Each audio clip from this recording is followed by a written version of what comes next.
শেষ ইচ্ছা যে তিনি তার প্রাণপ্রিয় সিলেটে ফেরত আসবেন, তার মাতৃভূমি কানাইঘাটে তার দাফন হবে, সেটা পূরণ করার সন্তান হিসেবে যতটুকু করা উচিত সেটা করেছি, সেটা পূরণ করার জন্য চেষ্টা করেছি এবং আমি তার দ্বার প্রান্তে।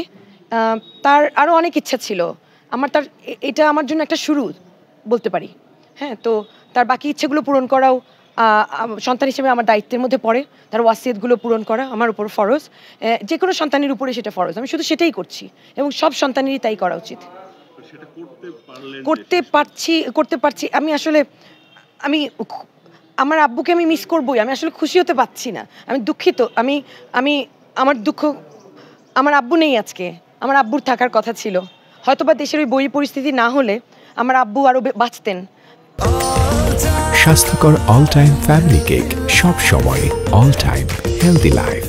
মানসিক প্রেশার, শারীরিকভাবে যে অসুস্থতা, সবকিছুর মধ্যে দিয়ে এভাবে 15টা বছর হারমিটের মতো লাইফ লিড করা, that kind of led to his breakdown of his health too, and it has contributed to breaking down of his of his heart and of his health and everything. So এটা contribute করেছে, তার মৃত্যুকে ত্বরান্বিত করেছে। আল্লাহর হুকুমেই তার মৃত্যু, কিন্তু এভাবে না হলেও হতে পারতো। সেজন্য আমি আল্লাহর কাছে কৃতজ্ঞ, শুধু এটুকু বলতে পারি। জি,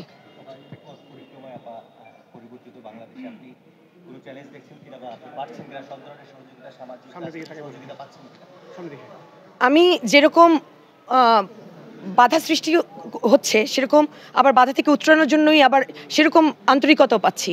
সো এখানে কোনো কমপ্লেন করার নেই। যারা আন্তরিকতার সাথে এগিয়ে এসেছেন প্রশাসন এবং পুলিশ প্রশাসনের, তাদের কাছে আমি অশেষ কৃতজ্ঞ। এবং তারা এটা যেরকম এই ঘটনা এটা হতো না তাদের সাহায্য ছাড়া, সেরকম যারা এটার মধ্যে বাধা সৃষ্টি করেছেন তারা প্রশাসনেরই লোক, পুলিশ প্রশাসনেরই লোক। এবং একই সাথে এখন কিন্তু অবশেষে যারা ন্যায়ের পক্ষে তাদের জয় হচ্ছে এবং আমি এটুকু পর্যন্ত এসে পৌঁছেছি।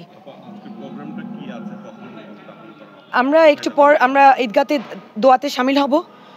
দোয়াতে শামিল হওয়ার পর আব্বুকে নিয়ে কানাইঘাটে নিয়ে যাওয়া হবে, যে এটা নির্ধারিত স্থান, সেখানে তাকে দাফন করা হবে।